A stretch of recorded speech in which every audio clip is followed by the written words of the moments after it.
এটা গাঙ্গেয় পশ্চিমবাংলায় ঝড়ো হওয়ার সম্ভাবনা রয়েছে। কয়েকটা জেলাতে একটু বেশিই হবে। East West Bardhaman, east West Medinipur, north south 24 Pargana, Murshidabad, Nadia, এগুলোতে 50 থেকে 60 কিলোমিটার প্রতি ঘন্টায় ঝড় হওয়ার সম্ভাবনা রয়েছে। বাকি জেলাগুলোতে 30 থেকে 40 কিলোমিটার প্রতি ঘন্টায় ঝড় হওয়ার সম্ভাবনা রয়েছে আজ এবং কাল।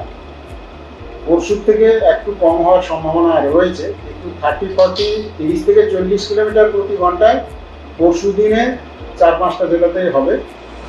East West Medinipur, north south 24 Pargana, Nadia, Murshidabad.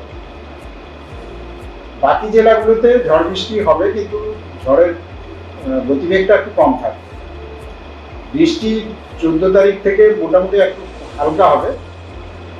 আজকে 11, 12, 13 3 দিনই প্রায় অধিকাংশ জেলাতে সর্বত্র বৃষ্টি হওয়ার সম্ভাবনা রয়েছে, হালকা থেকে মাঝারি বৃষ্টি। আজকে আপনার ইস্ট ওয়েস্ট মেদিনীপুর আর সাউথ 24 পরগনা ভারী বৃষ্টি হওয়ার সম্ভাবনা রয়েছে। কলকাতার ক্ষেত্রে হালকা থেকে মাঝারি বৃষ্টিপাত হওয়ার সম্ভাবনা রয়েছে। সন্ধ্যের দিকে অল্প কমতে পারে, কিন্তু বৃষ্টি হবে, ছিটেফোঁটা বৃষ্টি হবে। সন্ধ্যের দিকে সামান্য হয়তো ঝড় বৃষ্টি একটু কম হবে, কিন্তু হালকা বৃষ্টিপাত হওয়ার সম্ভাবনা রয়েই গেছে। একটা নিম্নচাপ অক্ষরেখা রয়েছে পশ্চিম উত্তরপ্রদেশ থেকে সাউথ আসাম পর্যন্ত, বিহার, স্বাভিমান, ওয়েস্ট বেঙ্গল, এইগুলোর উপর দিয়ে একটা নিম্নচাপ অক্ষরেখা গেছে, যার ফলে বৃষ্টিপাত হয়।